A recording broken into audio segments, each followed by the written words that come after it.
The palace was burning. Crystal walls screamed, commanders shouted conflicting orders, and no one dared step into the living inferno.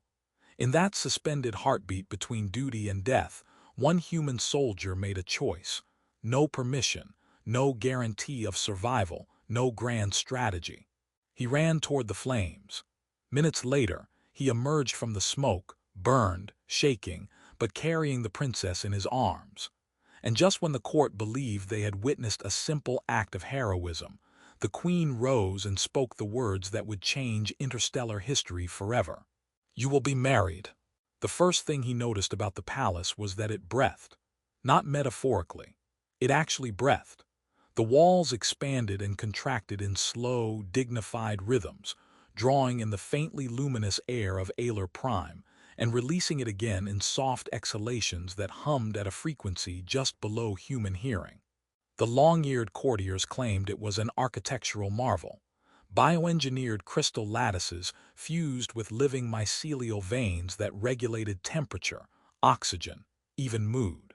To him, it felt like standing inside a polite giant who was trying very hard not to sneeze. Private Arin Vale stood at his assigned post beneath an archway that curved like a frozen wave. His armor, matte graphite and inelegantly angular, looked as though it had been delivered to the wrong universe. The palace surfaces shimmered with internal constellations. His boots squeaked. He shifted his weight. The arch vibrated faintly in response. "Sorry," he muttered to the wall. A guard beside him, tall, luminous-eyed, with elongated ears that swept back in elegant arcs, turned one pale gaze in his direction. "You apologize to architecture. Where I'm from, if something is breathing, it deserves basic courtesy." The guard blinked slowly. "It is not alive. It's inhaling. It circulates. Same difference." The guard's ears tilted in a subtle motion Arin had learned meant restrained amusement. He still couldn't read them well. The ears fascinated him.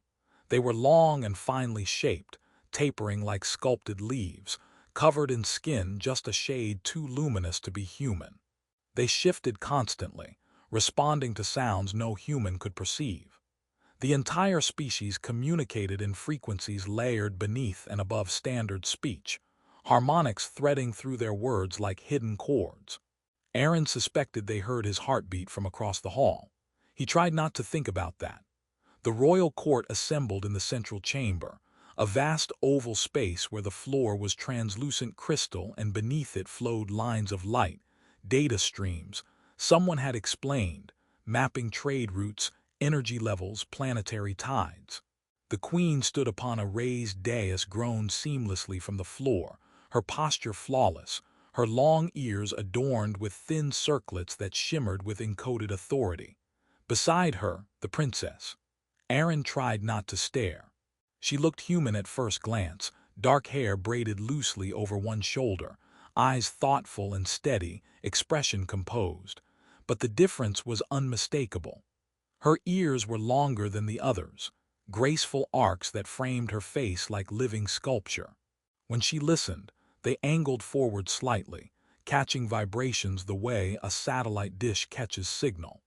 It gave her an air of perpetual awareness, as though the universe itself had her attention. She was speaking to a cluster of advisors, her voice calm and resonant. Even in standard frequency, it carried a subtle harmonic undertone. Arin had once heard an engineer whisper that their vocal cords could modulate microvibrations capable of destabilizing certain materials if amplified. He hoped she never decided to test that theory near him. A chime rippled through the chamber, not a mechanical ding but a harmonic cascade that began somewhere beneath the floor and spiraled upward. Arin stiffened. Ceremonial address. Again. He had been on Alar Prime for 3 months. 3 months of protocols, layered etiquette, and a strict instruction manual that was now permanently stored in his neural assistant because the physical copy had been accidentally misplaced during an incident involving tea and a translator glitch. The queen lifted one hand. The chamber fell silent. "Honored delegates," she began, voice weaving through frequencies. Arin's implant translated into a warm vibration along his jawline. We convene at a moment of fragile equilibrium. Arin focused. Fragile equilibrium rarely meant anything good. Holographic projections rose from the floor, no flickering panels or sharp-edged displays, but fluid columns of light that spiraled like liquid auroras. Star systems rotated in miniature. Trade lanes pulsed. Several outer colonies glowed in uneasy amber. The insurgent signatures again. A faction calling themselves the Purifiers had been disrupting Alliance routes, attacking supply ships with technology that shouldn't exist outside restricted labs. Their energy patterns were irregular, almost organic. Arin didn't like irregular. He shifted slightly, scanning the exits out of habit. The princess's gaze flickered toward him. He froze. She tilted her head a fraction, ears angling toward him in that subtle way that meant she had noticed his movement 3 seconds before he made it. After the assembly concluded, as courtiers drifted away in soft murmurs, she approached. He resisted the urge to check whether he had somehow committed a diplomatic offense by breathing too audibly. "Private Vale," she said. He bowed, slightly too late. "Your Highness." Her ears twitched. "You were scanning exits during the presentation." "Yes, Your Highness." "Did you perceive a threat?" "No, Your Highness." "Then why scan?" He hesitated. "Because if something does happen, it usually happens while everyone is looking at the pretty lights." A faint curve touched her mouth. "Our projections are not merely pretty. I'm sure they're very educational pretty." One of her ears angled back. The other remained forward, asymmetrical interest. "You distrust calm," she observed. "I distrust convenient calm. And yet you volunteered for Alliance duty." "I was told there would be adventure," he replied gravely. "So far there have been ceremonies." A soft sound escaped her, half breath, half harmonic ripple. "Ceremonies maintain stability." "In my experience," he said, lowering his voice slightly, "stability is usually the thing that explodes." Her eyes sharpened. "You believe we are in danger?" "I believe," he corrected carefully, "that the Purifiers didn't develop bioadaptive plasma signatures just to admire them." She studied him for a long moment. He had the distinct sensation of being measured in wavelengths he couldn't perceive. "You are direct. My commanding officer says that like it's a medical condition." Her smile deepened. "On Alar Prime, impulsive action is considered inefficient. On Earth," he said, "we call it Tuesday." Her laughter this time was audible even without translation, light and unexpectedly warm. Several nearby courtiers glanced over, startled by the unfiltered sound. Arin tried not to look pleased with himself. A tremor pulsed faintly through the floor. Subtle, quick, his implant flickered, he stilled. The princess's ears snapped upright. They both turned toward the western corridor at the same instant. Another tremor, stronger. The lines of light beneath the floor flickered from calm blue to a sharp, warning amber.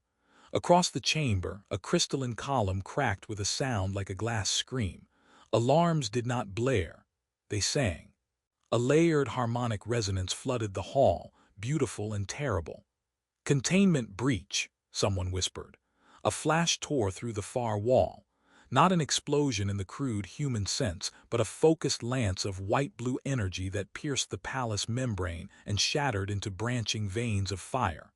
The bioengineered walls reacted instantly, contracting, attempting to smother the intrusion, but the plasma writhed like something alive. Courtiers scattered. Guards formed formation lines out of instinct, long spears of light unfolding from their wrists. Arin's body moved before his thoughts caught up. He grabbed the princess's arm. "Your Highness, we need to." "I am aware," she snapped, though not at him. Her gaze tracked the spreading energy, calculating trajectories. Another impact struck the upper vault. Crystal rained down in glittering shards. The palace inhaled sharply. Arin coughed as smoke, real smoke now, began to seep along the ceiling. This wasn't a demonstration. This wasn't controlled. The Purifiers had just punched through the most advanced defensive architecture in the sector. "Evacuate the inner wing," a commander shouted. "Seal the western corridors." Orders overlapped, harmonics clashing. The princess pulled free of Arin's grip, not fleeing, but stepping forward toward a group of attendants frozen near a collapsing arch. "Move," she commanded. Her voice carried a resonance that cut cleanly through panic. The attendants snapped into motion. Another tremor rocked the chamber. The floor beneath them flickered violently. Arin glanced toward the exit route and saw it vanish behind a curtain of plasma fire cascading down the corridor like molten light. "Well," he muttered hoarsely, "that seems unhealthy." The princess shot him a look despite the chaos. "You find this amusing?" "Not yet, I'm optimistic." A section of ceiling gave way. Heat blasted across the chamber. Guards hesitated not from fear but from protocol. The inner wing housed the royal archives and private chambers. Access restrictions were rigid, layered, sacred. The princess turned toward that corridor. "No," a commander barked. "Your Highness, you must retreat too." She ignored him. Arin saw it happen in the space of a heartbeat. The calculation, the decision, the inner wing. Someone was still inside. Another violent impact. The corridor leading inward erupted in white fire. Heat rolled outward in a blistering wave. Guards faltered. The princess took a step toward the flames. Arin's hand shot out again, catching her wrist. "That's not protocol," she said tightly. "Good," he replied. And before anyone could argue, before anyone could finish another perfectly harmonized command, he released her and ran straight toward the Inferno.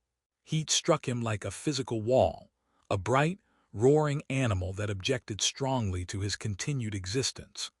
Arin swore and threw his forearm across his visor as the corridor erupted in white-blue plasma. His armor registered temperature spikes, flashing urgent warnings across the inside of his display. Core temp rising. Oxygen flux unstable. Recommend retreat. Recommendation denied, he muttered, slapping the side of his helmet to dampen the alarm tone before it could become hysterical. "We're busy." The palace corridor no longer resembled architecture. The living crystal walls convulsed, trying to constrict around the invasive energy, veins of light pulsing in frantic patterns beneath translucent surfaces. The air shimmered. Gravity flickered one moment heavy, the next feather-light, making every stride uncertain.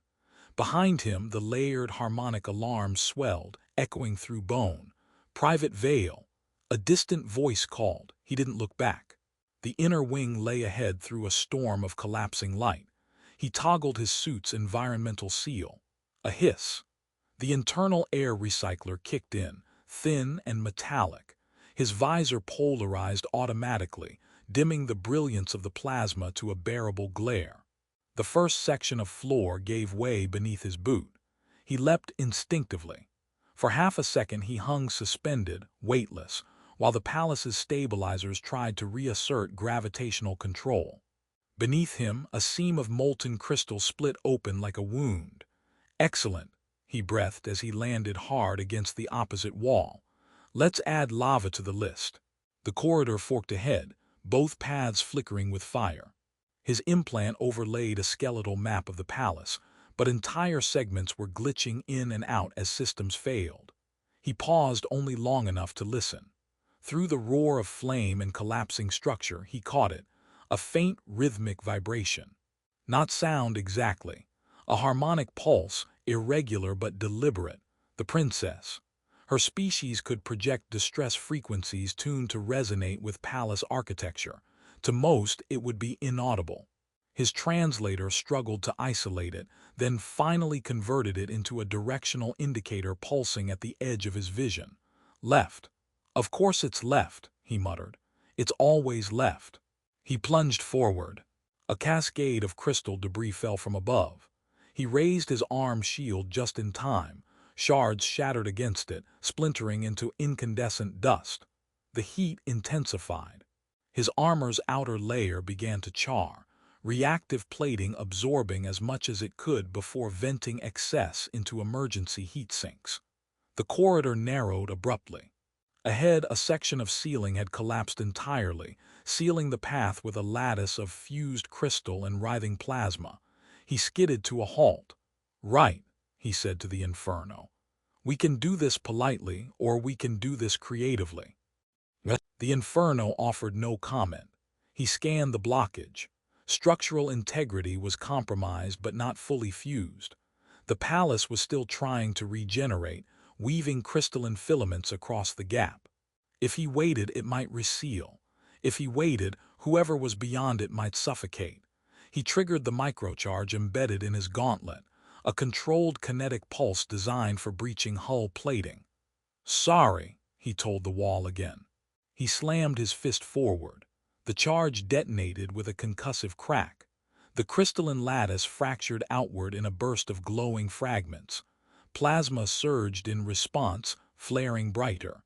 He dove through before it could reform. On the other side, the heat dropped slightly, still brutal but survivable. He staggered, coughing as his oxygen recycler sputtered. The harmonic pulse grew stronger. He rounded a bend and nearly collided with a fallen archway blocking half the corridor. Beneath it, two palace attendants crouched, shielding themselves with inadequate personal fields that flickered under stress. And beyond them, partially obscured by smoke and light, "Sorry." The princess knelt beside a third attendant pinned beneath a slab of crystalline support. Her long ears were angled sharply forward, tracking structural vibrations with terrifying focus. She looked up as he approached. For one absurd second, they simply stared at each other through the haze. "You are not authorized for this sector," she said. He barked a laugh that came out as a cough. "Put it on my performance review." Another tremor rocked the corridor. The slab shifted, pressing lower. The pinned attendant gasped. Arin dropped beside the debris and scanned it quickly. The slab wasn't just heavy, it was partially fused to the floor, crystalline roots spreading like frozen lightning. "If we lift it, will the ceiling collapse?" he asked. "Yes," she replied calmly. "Good to know." Her eyes flicked toward the advancing plasma at the far end of the corridor. The fire was feeding on energy lines embedded in the walls, spreading with eerie intelligence. "You should leave," she said. "The structure will fail within." "Don't say moments," he cut in. "That word has terrible timing." He wedged his gauntleted hands beneath the slab. The suit amplified his strength, servos whining in protest. "On three," he said. "You cannot lift it alone." "I don't intend to." "One."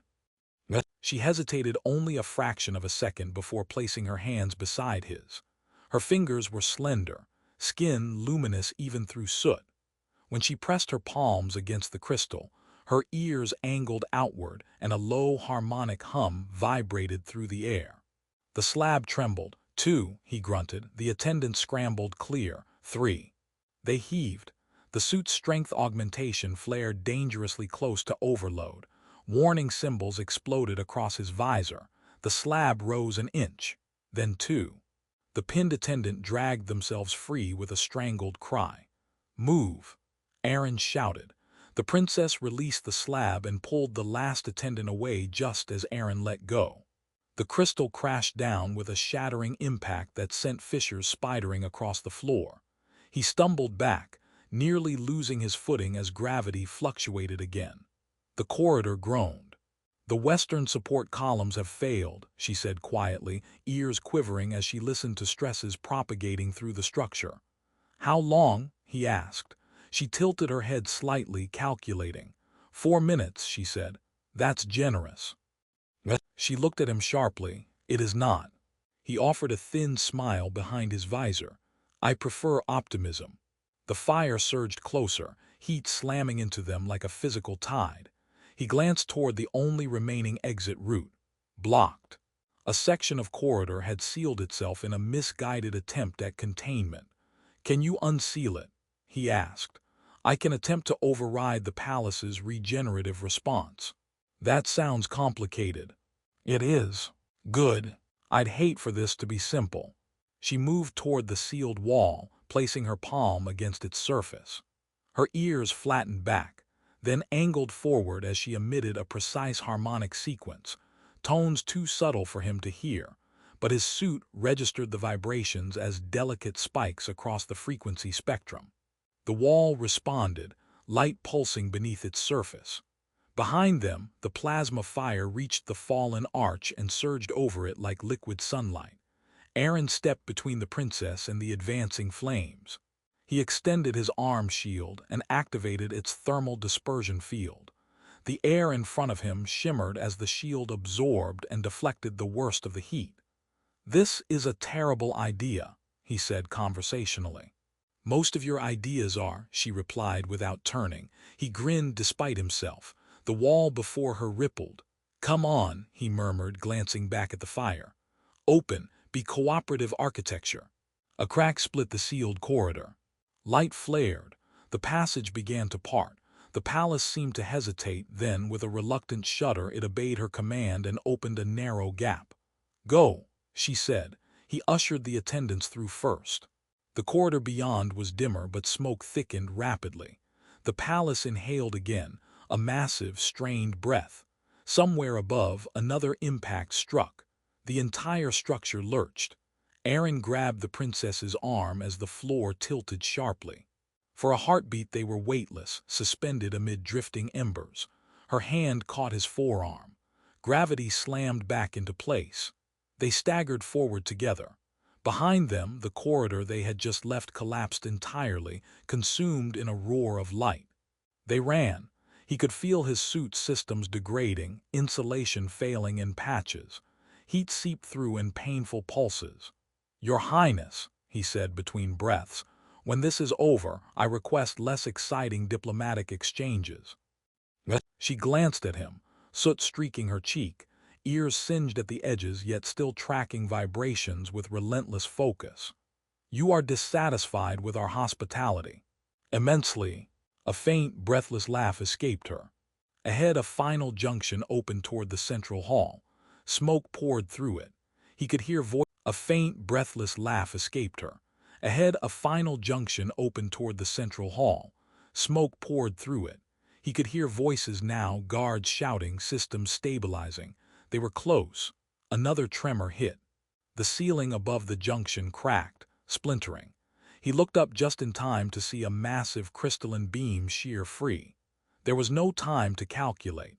He shoved her forward with all the force his failing suit could muster. The beam crashed down behind them in a blinding explosion of shards and fire.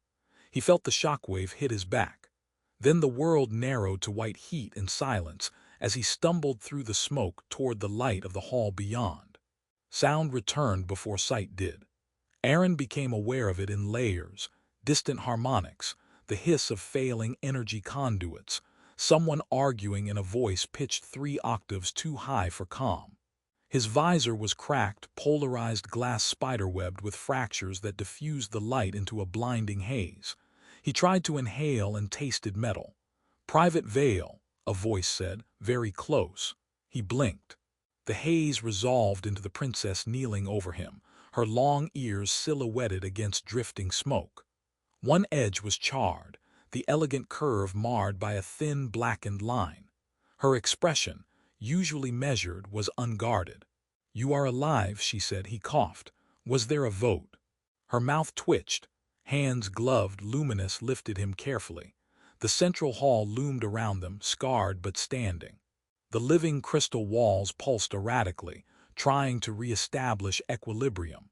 Sections of the ceiling had collapsed, others shimmered with emergency containment fields. The queen stood upon the cracked dais, flanked by commanders whose armor flickered with defensive energy. The attackers' energy signatures were fading from the data streams beneath the floor. Repelled, Arin attempted to straighten. His legs objected. "I had it under control," he muttered. "Of course," the princess replied. A medic approached, scanning him with a thin beam of diagnostic light. The device emitted a concerned tone. "He has sustained thermal trauma," the medic said. "I noticed," Arin replied weakly. "I'm very observant." The medic's ears angled in confusion. The queen descended from the dais. Silence rippled outward ahead of her like a physical force. Courtiers stepped back, forming a corridor through smoke and shattered crystal. Arin found himself wishing he could stand without swaying. The queen stopped before him. Her gaze traveled over his blackened armor, the cracked visor, the burned plating where his shield had nearly failed. Then she looked to her daughter. "You disobeyed evacuation protocols," she said, not to him but to the princess.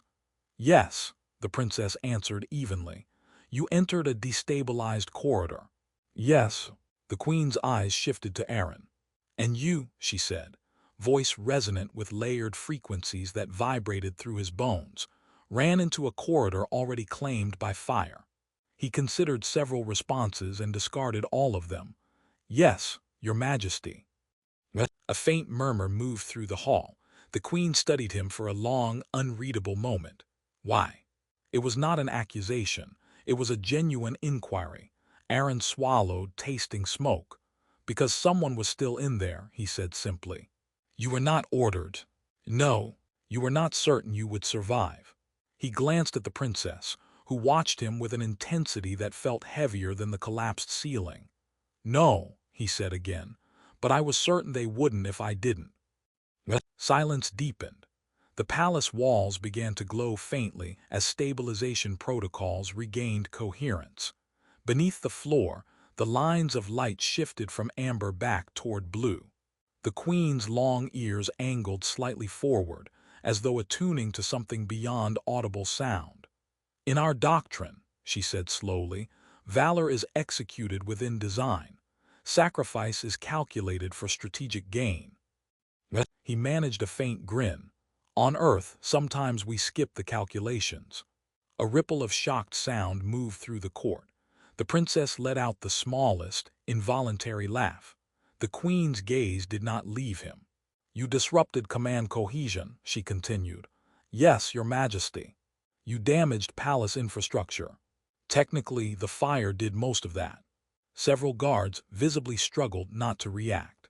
"And yet," the queen said, her voice lowering, "you altered the outcome." A commander stepped forward, projecting a rotating field of data into the air. The purifiers, attack patterns shimmered above them. Organic, adaptive plasma lances keyed to exploit palace resonance frequencies. "They penetrated our harmonic defenses," the commander said. "Their bioadaptive plasma fed upon our structural oscillations." The princess stepped beside the projection. "They studied us," she said. "Our reliance on coordinated resonance made us predictable." Her gaze met Arin's. "You were not predictable." He raised a soot-streaked brow. "I've been told." The commander continued. "When Private Vale detonated a kinetic breach charge within the inner wing, the resulting shockwave disrupted the plasma's harmonic feed cycle. It introduced chaotic interference." Arin blinked. "I hit a wall." "Yes," the commander said gravely, "with exceptional timing." A faint snort escaped him before he could stop it. The queen turned to the gathered court. "Our adversaries assume that precision and restraint define strength," she said. "They calculated our responses based on doctrine." Her gaze swept back to Arin. "They did not account for instinct." The princess stepped closer to him, ignoring the medic's attempt to keep her back. "You have often criticized our ceremonies," she said softly. "I prefer events with fewer fires. And yet you have participated in one." "I'd give it 2 stars," he replied. "Poor ambience." She shook her head, smiling despite everything. The queen lifted one hand. The hall quieted completely. "In this chamber," she declared, her voice amplified through restored acoustic channels, "we witnessed an act unbound by rank, species, or calculation." Gasps echoed faintly. Arin's stomach dropped. He had the sudden, terrible suspicion that something irreversible was about to happen. The queen descended the final step of the dais and stood before him. "In saving my daughter," she said, "you have altered not only her fate but the trajectory of our alliance." He opened his mouth. She raised a hand. "In our tradition, such a bond of life debt cannot remain unacknowledged." He glanced at the princess. Her ears were angled forward, attentive, but her expression was unreadable. "Before this court," the queen continued, "and before the allied systems who bear witness through our restored transmissions." Arin considered feigning unconsciousness. "You will be married." The words landed like a second impact. Silence. Then a collective intake of breath so sharp it seemed to pull the remaining smoke from the air. "What?" Arin said faintly, respectfully. The princess's composure cracked. "You are proposing diplomatic matrimony," she clarified gently. "Yes," the queen said. Arin stared at her. "Your Majesty, I just ran through a burning corridor," he said carefully. "I may still be slightly on fire. This feels like a rapid escalation." A strangled sound somewhere between scandal and laughter rippled through the nobles. The queen's expression did not change, but her eyes gleamed. "You demonstrated a union of instinct and resolve that our alliance requires," she said. "Strength does not reside solely in refinement." The princess stepped closer until she stood beside him. "Do you object?" she asked quietly. He looked at her fully then. Soot streaked her face. One ear bore a charred edge. Her eyes were steady, luminous, and very much alive. 3 months ago he had thought her distant, an elegant figure in a breathing palace, bound by ritual and resonance. Now he saw something else. She had stepped into the fire too. She had risked collapse to reach her people. She had laughed in smoke. "I don't object," he said slowly.